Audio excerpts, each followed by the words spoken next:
As always, we begin with our protagonist's intention and obstacle to help form the central question that will create conflict in the story. Here, Truman Burbank wants to go to Fiji and find the girl he remembers from his college days. The obstacle stopping Truman from achieving this is the fact that his whole life as a TV show which traps him in the picturesque town of Sea Haven. It creates a compelling drama as Truman is unaware of this situation and his inability to leave, as there is no world outside of Sea Haven. Will Truman be able to escape Sea Haven and find the girl he remembers from his college days? Truman's external stakes revolve around him wanting to leave Sea Haven, as this is something that he can physically achieve. Internally, Truman's desire to be an explorer and see the world is what drives him throughout the story, and philosophically, the stakes involve the exploitation of people for profit. Truman's life is constantly manipulated for storylines, views, and ultimately money. Now we're at our key beats. Our opening sets the tone of the film well, as it shows the creator of The Truman Show speak about his creation, justify it, as well as the opinions of the cast and crew members on the show too. Next, our incited incident as Truman announces his intentions to leave Sea Haven. It establishes the external stakes of the story and gives Truman his global problem of trying to leave Sea Haven. The first outbreak marks the secondary problem that Truman needs to solve, and this comes in the form of Truman being separated from Sylvia, a girl from his college that he likes. As she's bundled into the car, Truman hears that they're going to live in Fiji. It gives Truman his second act goal of needing to find Sylvia. However, Truman's efforts to leave Sea Haven are thwarted at every turn. Roadblocks, forest fires, a leak at the town's nuclear power plant all deny Truman his opportunity to leave and forces him to try and fight his way out, resulting in him being drugged and sent home. It also sets Truman back as he's unable to leave Sea Haven, be an explorer, and forces him to continue to be exploited for the show's narrative. It also reverses Truman's momentum as he begins to doubt his own suspicions over the show. The resolution of the second act goal occurs at the second act break, which happens when Truman sets off on his boat in a bid to find Sylvia. He's managed to fool the cameras and have a few hours to himself where he sets off on his quest to leave Sea Haven, which is now his next goal. Finally, the climax comes when Truman steps through the exit door that leads him off of the Truman Show set. It marks the successful resolution of the goal as Truman has finally found a way out of Sea Haven.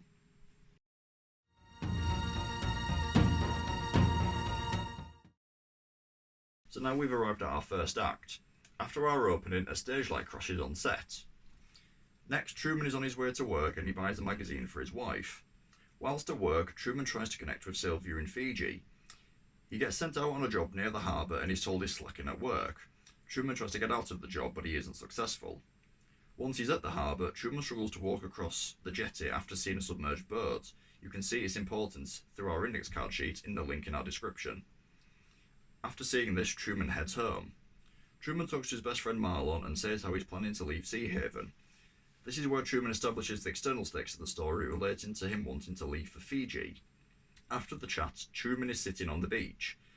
Here he has a flashback to losing his dad at sea. Once at home, Truman says how he wants to be an explorer. His wife shuts his dreams down. It introduces the internal stakes of the story with Truman's desire to travel. We also get the philosophical stakes when we start to see the audience reviews on the show.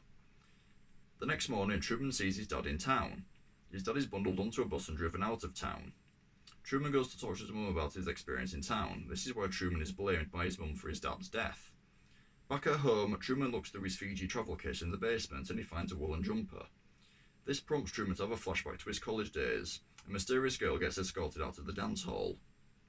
In the library, Truman notices the bracelet on the girl it's sitting in the next booth.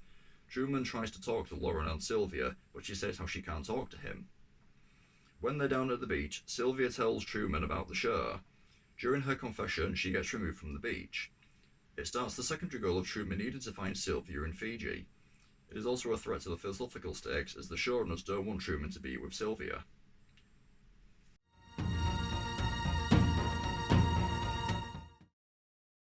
We've now arrived at the second act. Back in the basement, Truman uses the magazine pieces to piece together Sylvia's face. Whilst Truman's on his way to work, Truman's car radio picks up set radio frequencies. Once he's at work, Truman doesn't go into work, but instead cases out the town. After seeing the extras in the lift, Truman speaks to Marlon about his suspicions. Back at home, Truman is looking at baby and wedding photos.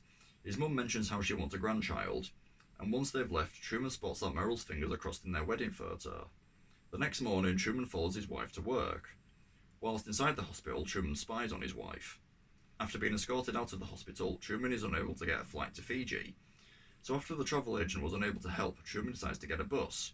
Truman's bus to Chicago conveniently breaks down. When his wife returns home from work, Truman notices the people on his block are doing loops. He locks Merrill in the car and says that they're going to drive to Atlantic City. Truman tries to expose the town's suspicious behaviour through a convenient traffic jam.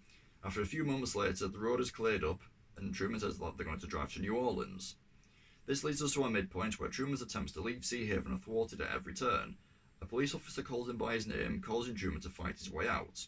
He's ultimately stopped and sent home.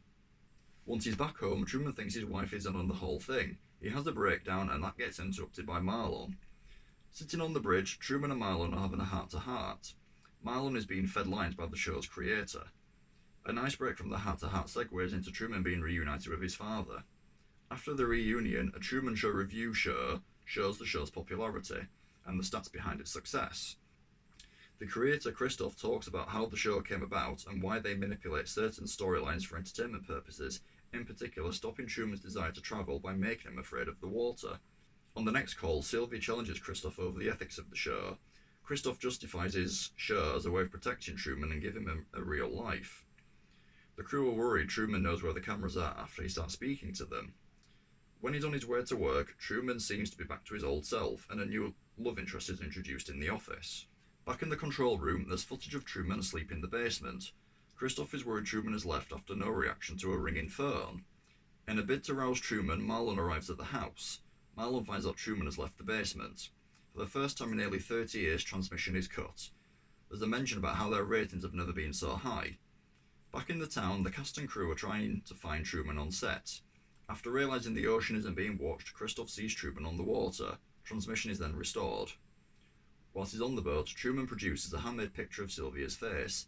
It marks the successful resolution of the second act goal, as Truman is now on his way to finding Sylvia, and this is also forcing the primary goal of escaping Sea Haven to be successful too.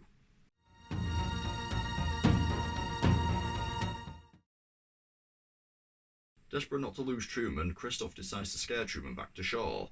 This is a philosophical failure, as they're willing to sacrifice Truman on air. After Truman mocks their efforts into stopping him from leaving, Christoph puts the weather settings to a dangerous level. It's an external failure, as Truman isn't going to be able to leave the set. After seeing the consequences of the storm, Christoph clears the storm. Once he's recovered from the storm, Truman crashes into the set wall. It's an internal failure, as Truman isn't able to explore the world. Truman steps out of the boat and reaches the exit. In a last attempt to keep Truman on set, Christoph speaks to Truman. He tells him he's too afraid to leave. But Truman proves Christoph wrong. Truman successfully reverses the stakes that had been set back previously in the third act. He's been able to leave Sea Haven, external success. He's now free to explore the world, internal success. And Truman refuses to be exploited for entertainment, philosophical success. It's also a resolution of the primary goal as Truman leaves the set.